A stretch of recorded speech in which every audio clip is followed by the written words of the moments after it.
and welcome to Tommy Talks TV, the place to be to build great love relationships. I'd like to start by saying a very big thank you for all your likes and your shares and your comments on Facebook, on Twitter, on YouTube. I really appreciate you because you're helping us spread the message further, faster. So thank you very much indeed. I'd also like to say a very big thank you for everyone that has bought my new book, Get Real, The Myths and Realities of Finding and Keeping Love. Now, this book is packed with all sorts of information that will help you to have the kind of marriage that God has designed for you to have, to find real love and to keep real love. So if you haven't got your own copy yet, then head on over to Amazon, to Barnes and Nobles, and to lulu.com or anywhere else that books are sold, and you'll be able to get your own copy of this book. Now, today I'd like to share with you something that's close to my heart. I'd like to share with you about 3 powerful habits that will transform your marriage. There are 3 things, 3 little things, but they're so powerful. I believe they will transform your marriage. Now, the first of them is praise.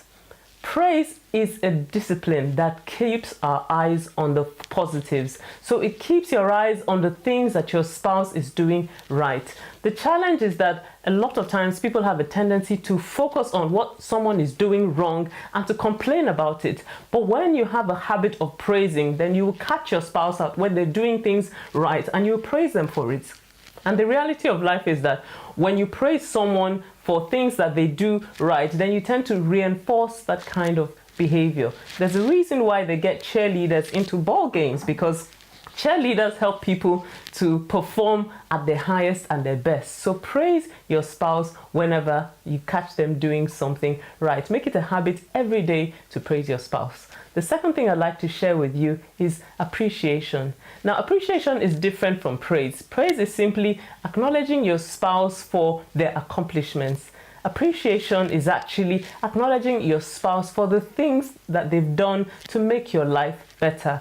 Now, it's very easy to pass over all the little things that your spouse is doing from day to day to make your life better, because often the things that your spouse will do for you will be little things. But it's very important that we appreciate every little thing that our spouse is doing, because when you appreciate somebody, then it encourages them to do more. We all like to be appreciated. So make it a habit to always notice the things that your spouse is doing for you and not to take them for granted, because when you take someone for granted, that is a real relationship killer. But when you appreciate, then you encourage them to do more for you. So make appreciation a part of your daily life in your relationship. Now, the third thing I'd like to talk to you about is empathy. Empathy simply has to do with putting yourself in another person's shoes, because in every situation there is more than one perspective to it, and there's nothing more touching than when somebody actually comes alongside with you and feels the way you feel and tries to understand what it is you're going through in a situation. So when you do that, when you demonstrate that sort of understanding with your spouse, it lightens whatever load that they're carrying at that particular point in time. So make it, a point of duty to always empathize with your spouse when they're trying to share with you their feelings, or maybe a difficult situation they've gone through at work, whatever it might be. Empathize with them. Try to understand and listen to them. It makes a big difference in your marriage. Well, I hope this has helped you. If this has helped you, then please leave me a message on Facebook or Twitter. And if you've got a question you would like me to answer, then head on over to tommytalks.com/ask and I'll answer your question next time. See you next time. Bye-bye.